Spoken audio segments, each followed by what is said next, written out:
commencé à travailler avec des compagnies donc, normandes, en fait, assez jeunes. Donc j'ai fait l'option théâtre de baccalauréat. Et puis ensuite, j'ai été engagée donc, par des compagnies. Donc j'ai beaucoup été formée professionnellement en jouant, en travaillant directement. Et ensuite, j'étais très attirée par le travail de masque et de mouvement. Donc j'ai entendu parler de l'école internationale de théâtre Jacques Lecoq, qui correspondait exactement plutôt à ce que j'avais envie de faire. Et puis après, j'ai continué à travailler. J'ai fait des spectacles très différents, soit en utilisant le masque, aussi en utilisant la danse contemporaine, l'improvisation, beaucoup de travail d'improvisation. Et puis j'ai mis en scène un spectacle à Paris juste avant de partir sur le thème de l'exil, juste avant de moi-même de partir à Portland. Je me suis occupée au niveau administratif de compagnie de théâtre. Donc j'avais un petit peu une connaissance de comment ça se passait à beaucoup de niveaux différents. Théâtre. Donc en fait en 2007, c'est là où j'ai fondé la compagnie de théâtre et où j'ai aussi commencé à travailler à l'Alliance française. Et donc en faisant ces deux choses-là, j'ai commencé à mélanger le FLE et le théâtre pour pouvoir apporter plus. Et faire les deux choses que j'aime. Et en fait, avec Karine Zimber, qui est l'autre personne fondatrice de la compagnie, qui travaillait à l'école d'immersion aussi, on s'est aperçu qu'en fait, les enfants qui étaient à l'école d'immersion n'avaient pas vraiment de contact direct avec d'autres personnes, à part les professeurs et leurs familles. Mais en tout cas, avec la langue française et la culture française, c'était souvent limité à l'école. Et puis après, c'est les films, et il n'y a pas d'interaction. Donc en fait, pour moi, c'était important déjà l'utilisation du théâtre. Ça leur permet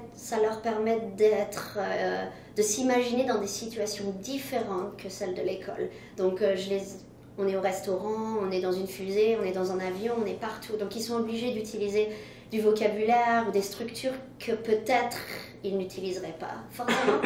Donc ça, c'est une partie importante de l'envie de créer Fabulation. C'était de pouvoir donner aux étudiants l'opportunité d'utiliser le français dans d'autres contextes. Jusqu'à maintenant, c'était plutôt autofinancé. Et c'est-à-dire que pour le premier spectacle avec Karine, en fait, on l'a écrit et c'est nous qui l'avons financé. On essaye de le garder assez petit pour justement pouvoir le vendre plus facilement et pouvoir l'emmener en fait plus facilement. Et puis sinon en fait comme on enseigne des classes dans les écoles d'immersion, toutes les écoles d'immersion en fait de Portland, une partie de cet argent pour l'instant nous aide à financer. Mais on va essayer d'aller voir plus tôt pour aller demander des subventions. Alors pour l'instant, c'est que des créations parce qu'on voulait vraiment penser à ce qu'on voulait offrir en tant que pour la langue française. Donc on avait envie, enfin c'est très précis ce qu'on voulait offrir. Et c'est plutôt tout public, donc ça c'est aussi une création, c'est très visuel et très musical. Et puis ensuite le troisième spectacle sur lequel on travaille, ça va être une création mais à partir d'un livre d'un auteur-illustrateur américain avec lequel on a déjà négocié les droits, l'utilisation des droits. Voilà, donc pour l'instant, 2 des spectacles sont ciblés pour des enfants plus jeunes.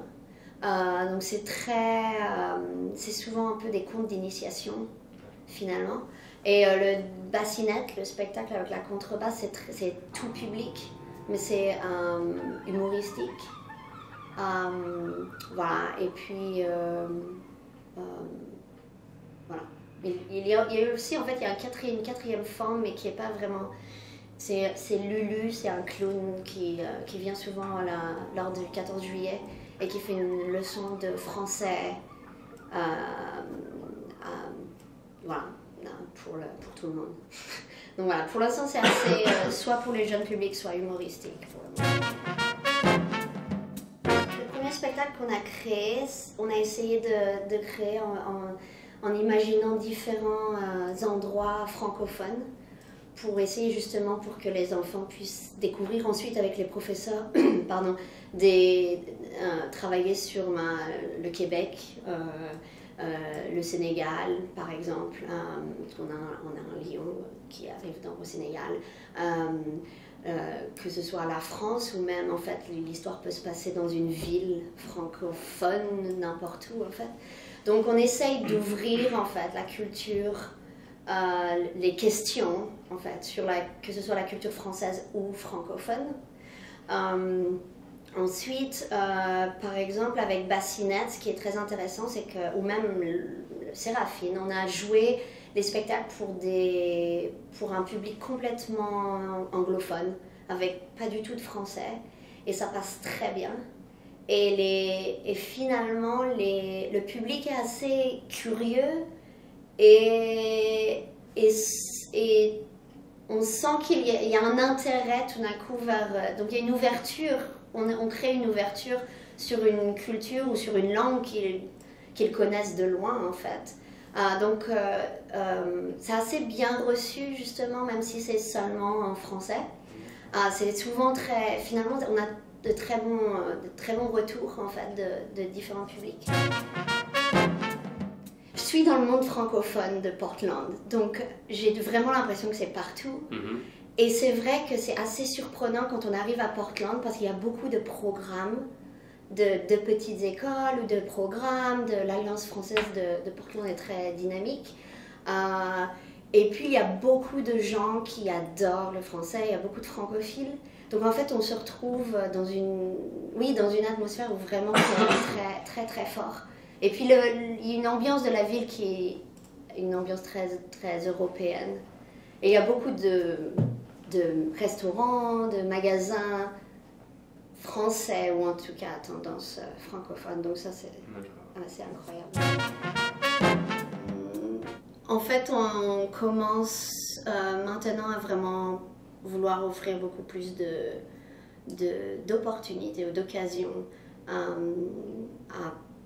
au public américain ou francophone ou français de Portland, mais aussi n'importe où aux États-Unis, de pouvoir voir, de pouvoir expérimenter en fait le théâtre.